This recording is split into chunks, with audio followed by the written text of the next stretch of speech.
All right, guys, welcome back. Phil Rosengren here with BetterPitching.com, and really excited for the guests we've got here for you guys tonight.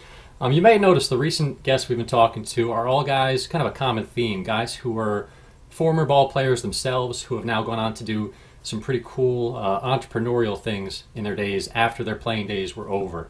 And this guy definitely fits that bill. He's got a great website himself, theartofbaseball.net, and he's got a great hitting program online, the Hitting Machine Academy, which he'll share with you guys as well. So real excited to have with us Mark Brooks. Mark, thanks for joining us. Hey man, thanks for having me. I'm really excited. I Good appreciate stuff. it. And Mark, one of the reasons I was, a couple of reasons why I'm happy to have you here with us today. One is I've been a fan of your site for a while. I think the things you're doing Great. over there with your videos, your articles, your interviews, are all top notch. And Thanks, I appreciate that. so I've been following that a lot. And one of the things, the themes that kind of I see throughout a lot of the stuff you're putting out there is a real appreciation for the importance of the mental side of the game and how important that can be for guys. And baseball is such a game of failure that I think that's so huge. So I know guys will be able to get a lot of a lot out of your insights on that side of things. And then also your site's more dedicated to hitting, and we're really all about pitching here. But as a pitcher, sometimes you get kind of wrapped up in that mindset and that perspective, and looking at everything from a pitcher's perspective. And you talk to other pitchers and pitching coaches. So sometimes it's definitely helpful to talk to hitters. I mean, in my days playing, sometimes the best thing for me was to talk to a hitter on my team and kind of get his take on what he's seeing in me on the mound, or what his approach is up at the plate, to get a better view of things there. So hoping you can share with some of your info, your hitting knowledge for guys as well. Awesome.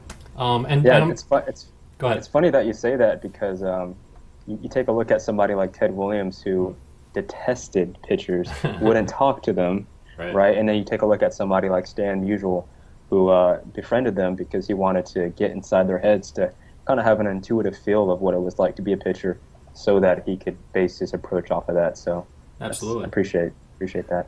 Yeah, so that's a good point. Definitely two very different demeanors when you're thinking about a couple of the best hitters of all time. Definitely interesting there. But first, before we kind of dive into questions and everything, I was hoping you just share a little bit of your own background, talk maybe about your own experience in baseball, coming up from high school into college, and any obstacles you had to overcome in college, and how that's led to what you're now doing today with Art of Baseball. Sure. Well, I played at a small high school called Woodham High School, which no longer exists, in the western part of Florida, North Florida, right under Alabama.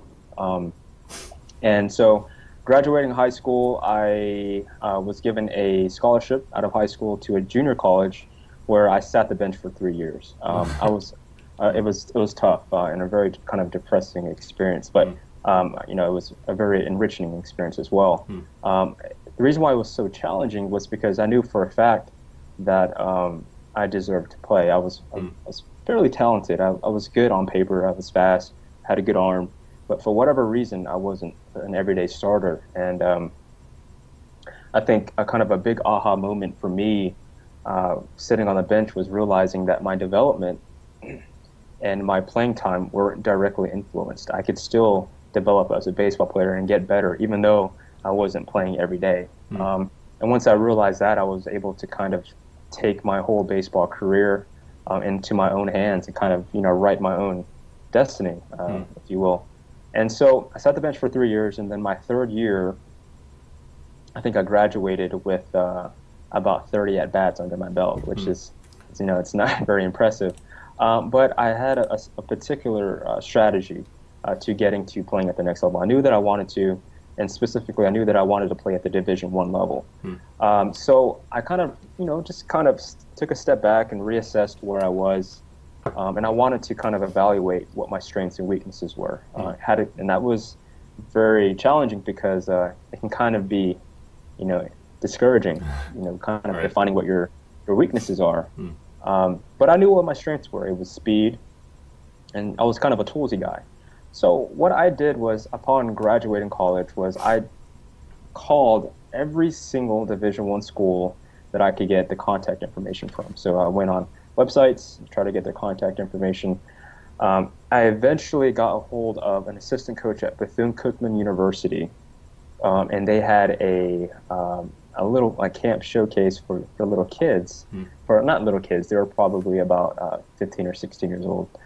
So I called them. I said, "Hey, would you mind taking a look at me? I'd love to go to your school." I know that. I also realized that they were losing both of their middle infield positions, their shortstop and their second baseman. I said, "Hey, listen, I know you guys are lacking depth at that position. Come watch me play. I'll come over there on my dime, and we'll see what happens." So I went over there. I ran a 6.5, showed that I could play a little bit of defense, and they signed me a full ride scholarship worth about $60,000. And the following year or the year after that, I was facing Steven Strasburg and Tim Murphy, and I was the leadoff hitter, and I was starting every day. So, I'm a perfect example of a guy who, your current situation has no reflection of what your future situation can be. Baseball is a wonderful game where it really just takes one guy to like you. And it's great because you're going to be evaluated on a daily basis.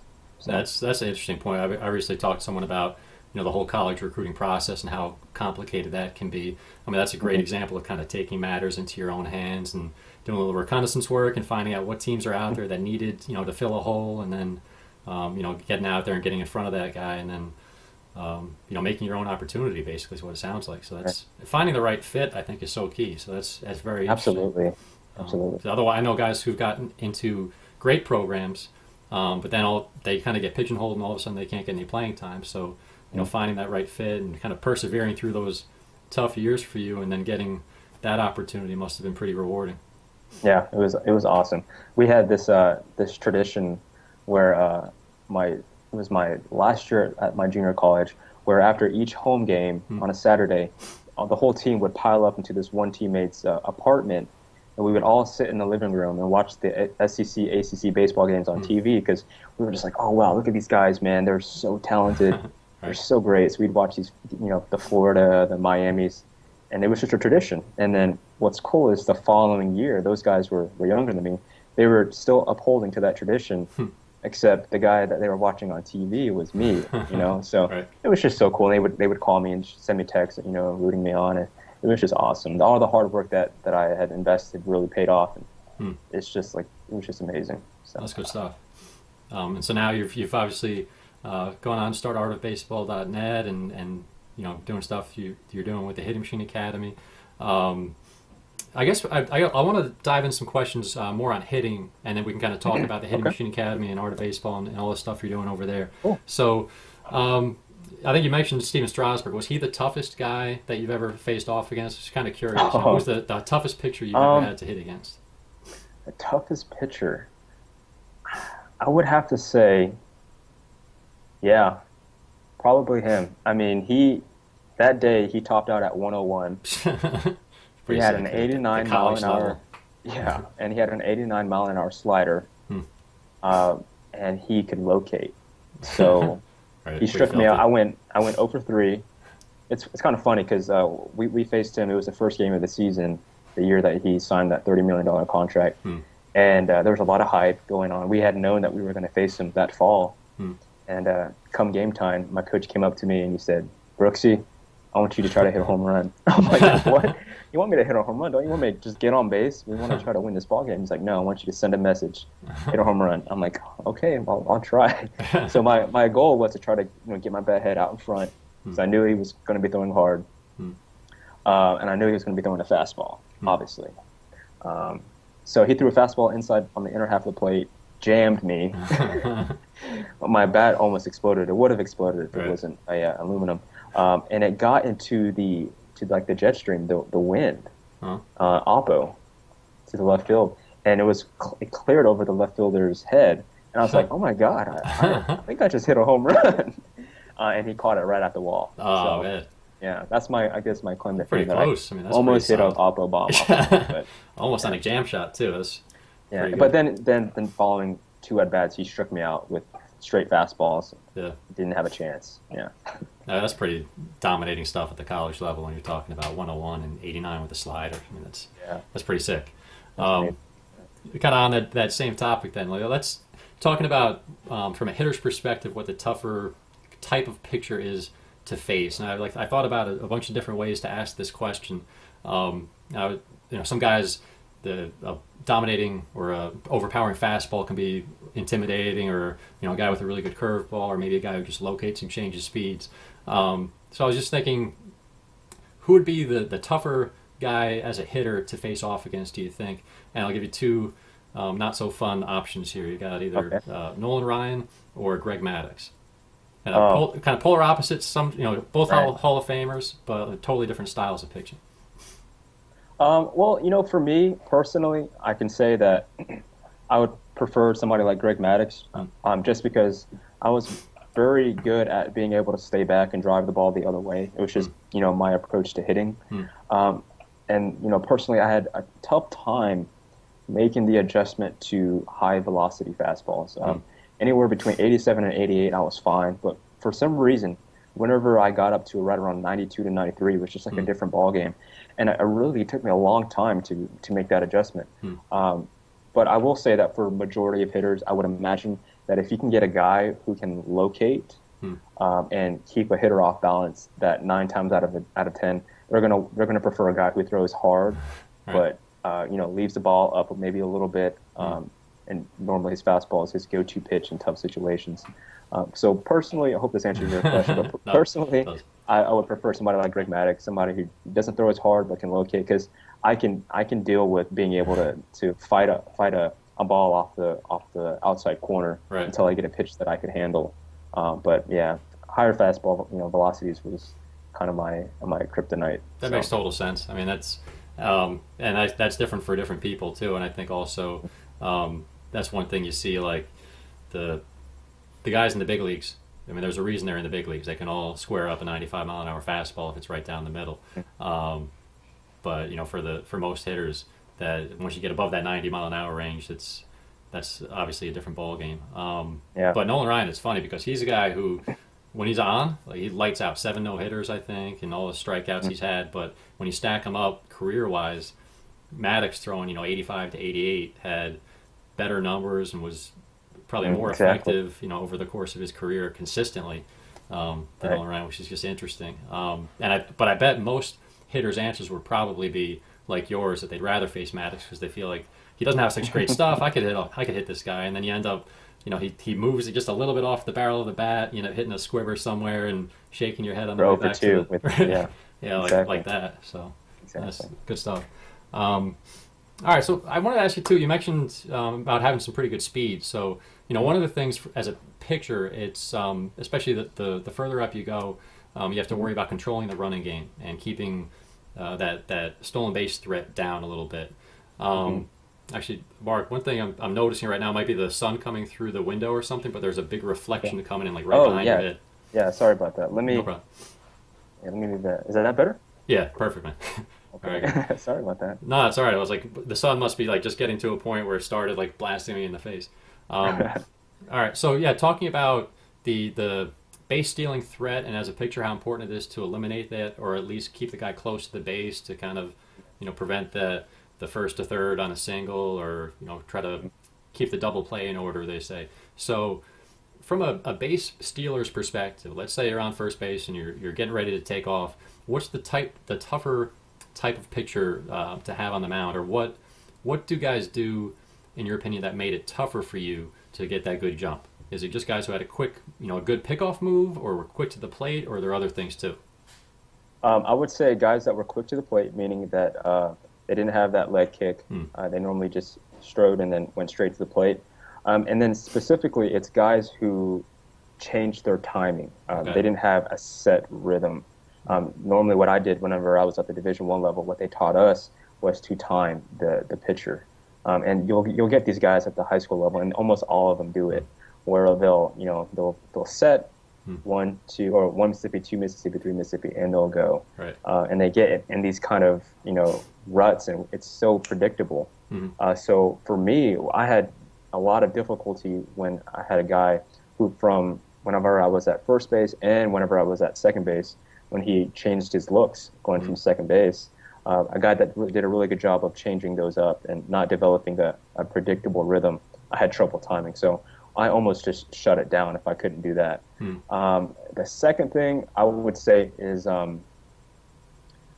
probably a good pickoff move, especially in the prototypical situations, 3-1, 2-0, depending on the situation. Those are situations when you're going to still to avoid the double play. Hmm.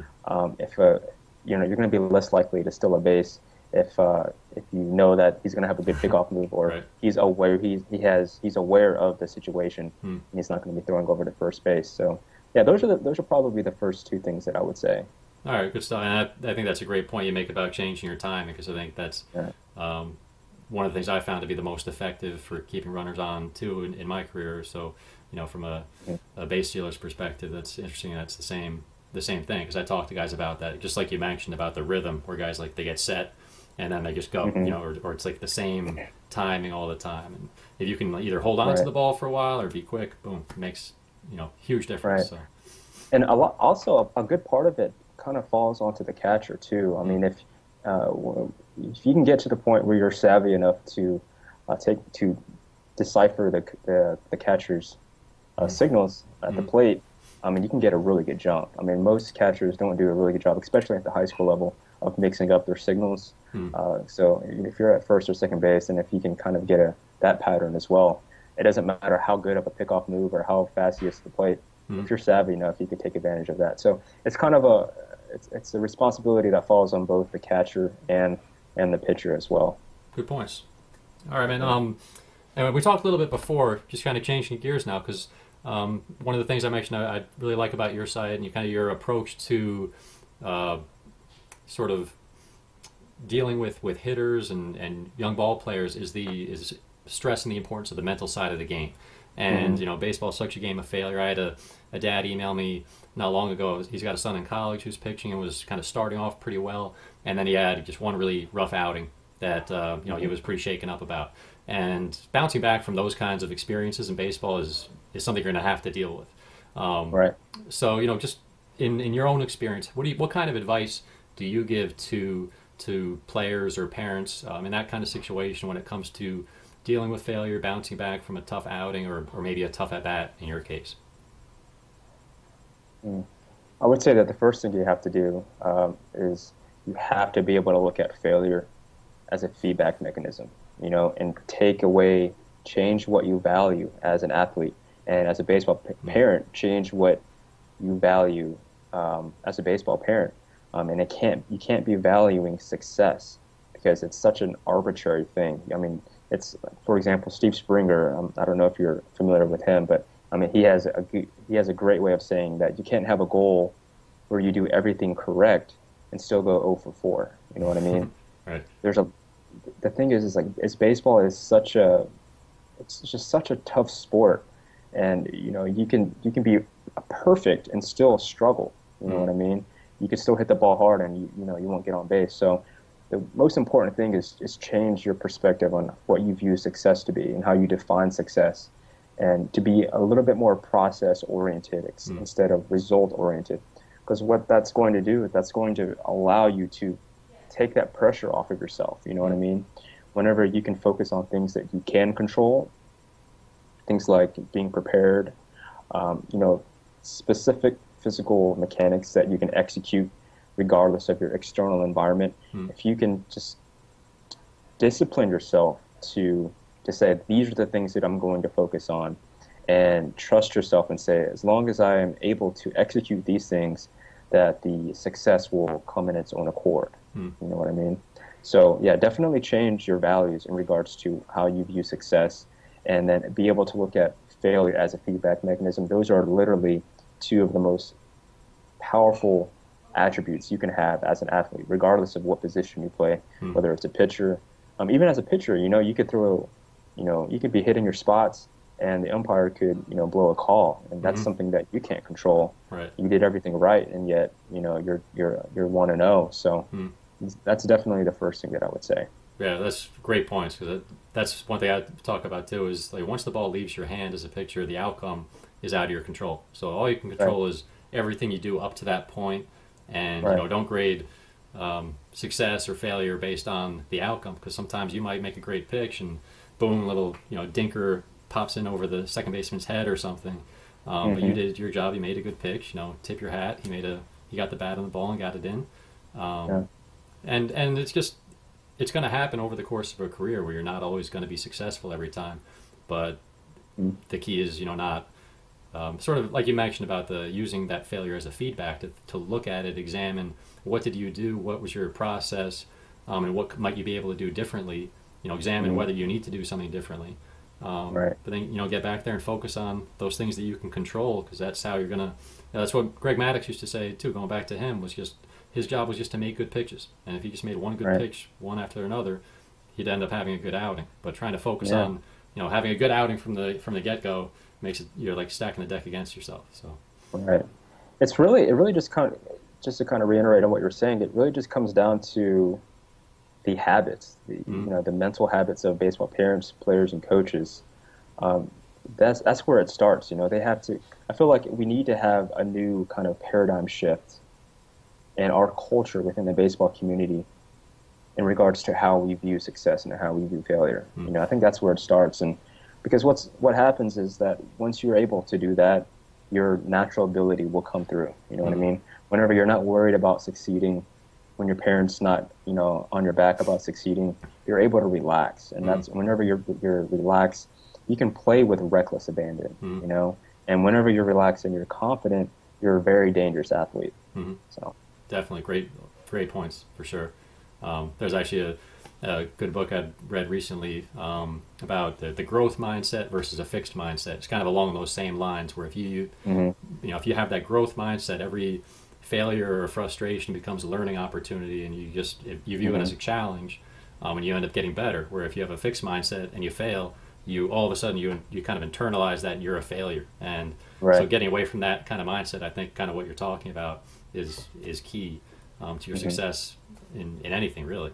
So all right, man. So definitely want to give you an opportunity to talk about Art of Baseball and what you're doing at Hitting Machine Academy and what that's all about. I mean, the idea, first, a lot of the guys tuning in right now are probably either pitchers or parents of pitchers, but a lot of times they're also hitters as well. So they could probably, I'm sure they can get something out of going over there and checking what you've got to offer there. So, the idea of a sort of an online hitting resource and community is intriguing. So you maybe explain to guys a little more about how it works and what kind of info they can get over there. Sure. Well, the Art of Baseball, Art of Baseball Productions, artofbaseball.net, it first came out as a personal development website, and the goal was to legitimize personal development as a legitimate approach to success in baseball. So things like humility, passion, vision, I wanted those to be the kind of tools that you use instead of the typical physical tools that we focus so much on, to focus on these kind of tools to apply them to the game of baseball, to see what kind of areas of opportunities exist just by focusing on that. So that's what the message of Art of Baseball was. And then it kind of turned into this thing where I kind of help people with these, because I was getting so many emails about hitting mechanics and stuff like that. So I started coming out with these videos, like the ones that you see. In regards to the Hitting Machine Academy, it first started out as the Bat Speed Blueprint, and then it became its own kind of section within the Hitting Machine Academy.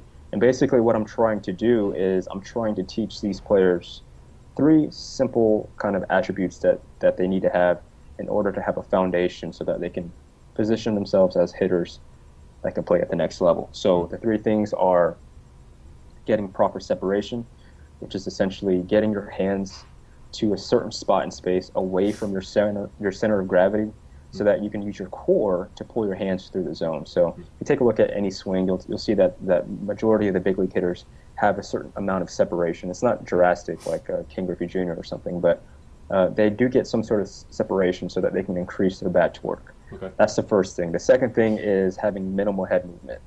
A lot of players tend to move their head a little bit too much because of the stride that they have. Your stride is going to be relative to your own physical makeup. But what I try to kind of preach to these kids is that it's important to realize that you can have a perfect swing, but if you have too much head movement, your eyes are moving too. And if your eyes are moving, then you're not seeing the ball correctly. So we want to minimize the head movement. And then lastly, one of the biggest misconceptions within the baseball community is the playing of the bat. And it's because you get these coaches that teach these kids to go straight to the ball, get on top of the ball, chop the ball, get backspin. Yeah. And what I always say is that, yes, that sounds logical. I get it.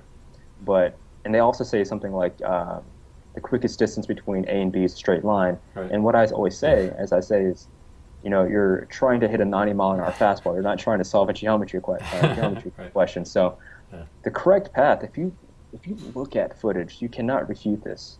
The correct path of all these big league players is the bat head is getting on the plane of the pitch as early as possible for as long as possible. So the correct path actually makes the Nike sign, the Nike check sign. It's kind of like a slightly uppercut swing. It's not an uppercut swing, but it's a slight uppercut swing. So those are the three main principles that I'm trying to share within the Hitting Machine Academy community. And then I provide them with hitting drills and training tools that they can use to implement those principles. So as a pitcher, you have a pitching resource. If you can find interesting ways to upset those three pillars, you'll be pretty successful. If you can keep a hitter from getting that proper separation, from getting off balance and increasing his head movement, or getting his bat head off the plane of the pitch, you'll be really successful. So that's pretty much what a pitcher does, from what I can tell, is being able to upset the timing of a hitter. Absolutely, yeah. That's a great quote. I think it might have been Warren Spahn, was that hitting's all about timing and pitching is upsetting that timing. So that's when you boil it down to the simplest point. That's basically what it's all about. Is throwing what the hitter's not looking for, or at least getting him off balance so he's not able to square up the pitch. So. Right. That's interesting too. I mean, a lot of the things you mentioned mechanically, I don't analyze hitters' swings, so I kind of know what I look for from a pitcher's perspective. But a lot of the things you mentioned mechanically are similar to what guys do pitching too. Like we talk about hip to shoulder separation rather than hand to hip, or the kind of separation you're talking about there. But similar things, torque and all that kind of rotational power that you have with hitting, you also have with pitching. So a lot of overlap there. So good stuff. So Mark, I really appreciate you taking the time here today. I know guys are going to get a lot out of it, and definitely I'll get all the information for your site and everything below here on the website. But tell guys exactly where they can go to get more info. Yeah, so you can go to artofbaseball.net if you want to take a look at the resources there. We, like you said, we mainly just focus on the hitting aspect of baseball. And then if you wanted to take a look at the Hitting Machine Academy, I'm not sure how effective it will be for you, but it's at 2playbaseball.com. Then you can actually go from there to the sales page or to the landing page to see a little bit more information on there as well. Good stuff. All right, Mark, thanks so much. Really appreciate you taking the time. It's been great. Thank you for having me. I really appreciate it. It's fun. You got it, man. Thanks.